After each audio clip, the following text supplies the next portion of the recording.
And now we can start setting up the render. And since we are dealing with the fish particles, let's go ahead and create the layer, the render layer for this. So let's drop down a null from here. And this will be my outfish PRT. And let's go up. And I'll get rid of all of my lights in the scene. So these were all just to preview better the geometry inside the viewport. So these are all standard Houdini lights. Let's go ahead and get rid of all of these. For our fish, we won't need any light because we're gonna render them with an emissive material. So over here, we need to tell Redshift how to render them. So let's go in the Redshift OBJ tab. Let's go in the particles and render object as particles. And let's start with a global scale multiplier of 0.1. Now we already have a very low p-scale for these points, so this will just be a multiplier of that value that we set ourselves. But I found that in general, even if we do set a lower p-scale for the points as the default, we still need to lower them quite a bit to have a really smooth and fine result. So for the fish particles, we're just gonna grab this geometry, and this is the only object that we need. So I will go ahead and Control C and go in my out tab. So this will be the out context over here, and we can do a redshift. Let's drop a redshift drop, and I'll rename these to fish PRT01. And in the parameter tab, let's go to objects. Let's paste our fish particles and get rid of candidate objects, and we won't be using any lights for this as well. And whenever we are not using any lights, we have to go to the redshift tab. Let's go to advanced and globals, and let's turn off default headlight. So this will add a default light to your scene if you don't have any lights, and we need to make sure that this is off. And for this, while we are here, we won't be needing any global illumination for this pass, so let's disable global illumination. Let's go in our camera view, and we currently see all of the objects, so let's just hide these for now. Let's hide everything aside from the fish particles. And then we can go in the redshift render view, and let's create a test render. So I will select the fish PRT ROP that we created, and we will give this a second. We see we have this error here, camera no not found, so we have to specify the camera that we want. Let's stop the render, go back here, and let's select our camera. So let's go to the list here, go in the camera and select our camera. So this is the camera that we imported earlier. So let's press play now, and we don't see anything, and this is because we have to set up the material first. So let's go to the material context, and let's do an RS builder. We'll start with this, and let's name these fish PRT. And simply what I want to happen here is just read in the color basically. So let's drop an RS point attribute, which by default points to the CD attribute, and we will plug this. Let's expand this window, and we will just plug this in the emission color. And for the other material settings, we won't be needing any diffuse or reflection or anything else. We just need the emission, and let's set this to a value of 1 to start with and see the result that we get. And of course we still have to assign this material first, so let's go up, grab this, Control C, and let's assign it here to our OBJ node. So let's press play, and here we have it, and we can see that this already is looking pretty good, pretty close.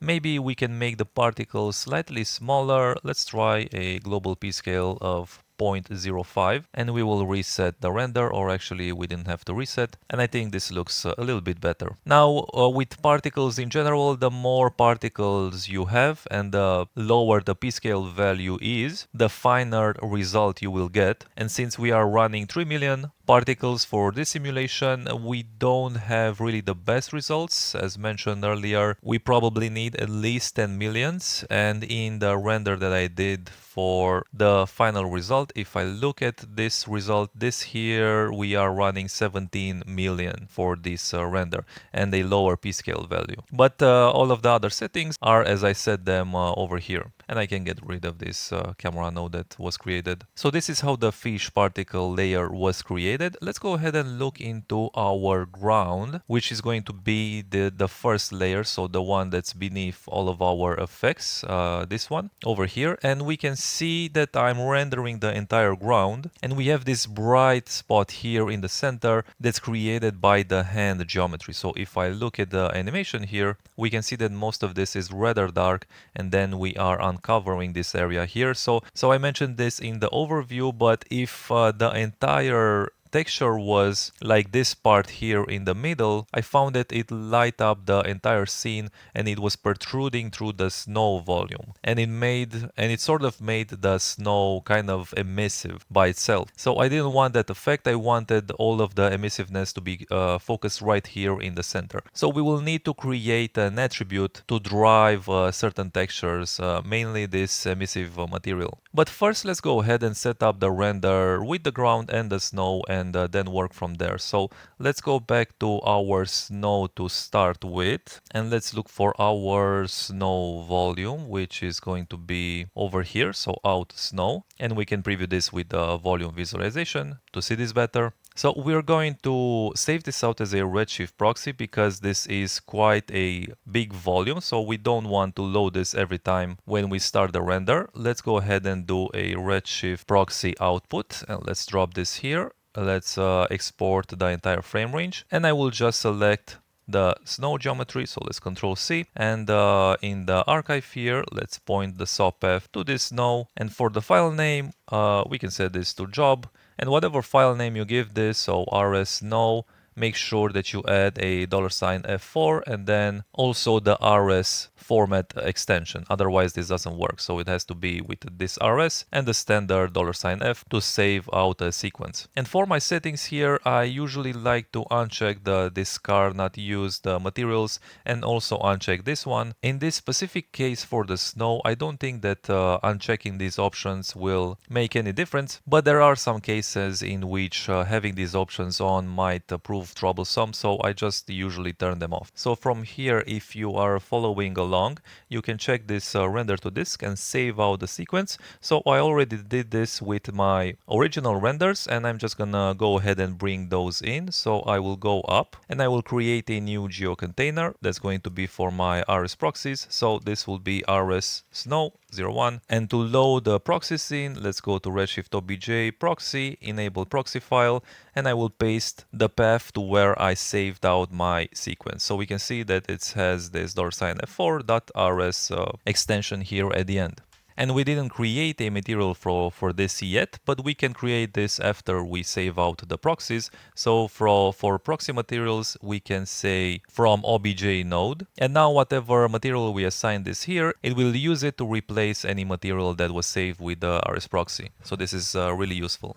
And also in general, whenever I'm loading in the proxies, I like to check all of these so I have the option to control especially the visibility and matte settings. And we will need this in a second. And also whenever you are importing rs proxies, and especially the way I do it here at the object level directly inside the node for this option here, we have to make sure that we go inside and we drop down a null here. So there needs to be an object at the geometry level that's sort of active. So it can be any object. The Redshift proxy will override it, but there has to be a node here inside the sub level. So let's go up, and we will also need the ground for this. Now, as mentioned, we will have to modify the ground a little bit, but for starter, let's just go in our effects ground, and let's drop down a null here so we can point to this ground, out ice or ground, and I will grab this and I will go up, and let's do another geo container, and this will be, let's say, RNDR ground.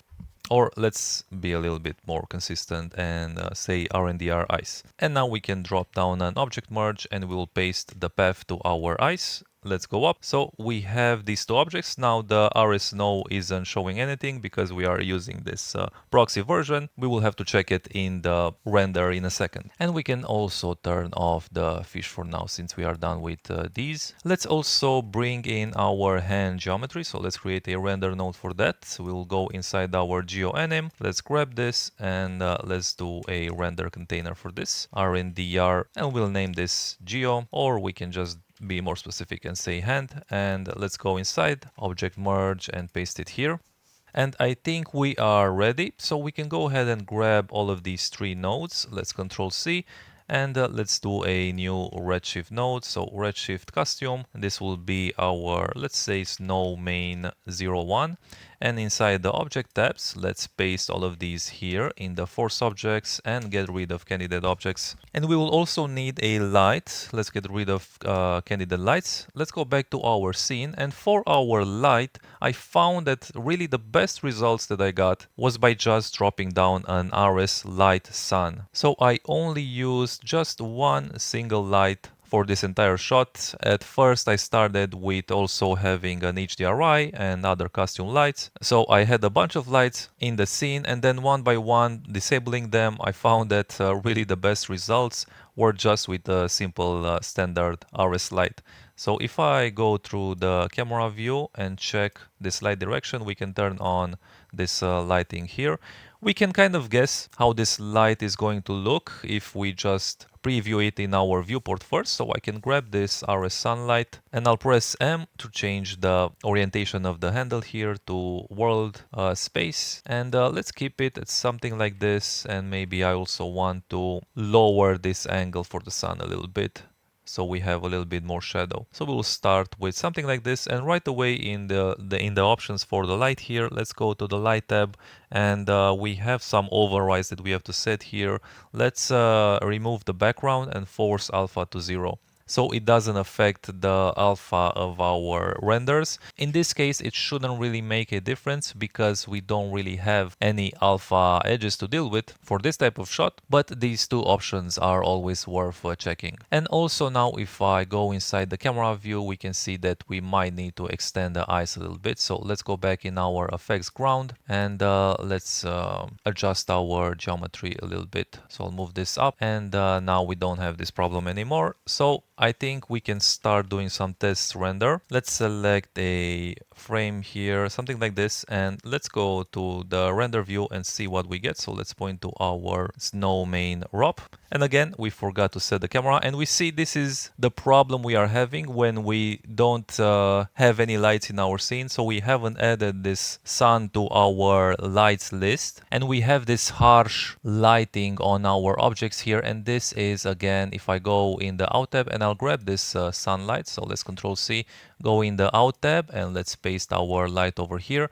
And again, this ugly lighting here is because in our advanced tab, in our globals, we have this option turned on. Now we don't have to disable this because we specify the light, so this will no longer override what's happening. So we don't have to worry about this for now. Let's go in our main tab here and let's also use the same camera. So let's paste the same camera here. And let's press play again, and here we have it, and we can see that the snow already is looking pretty good.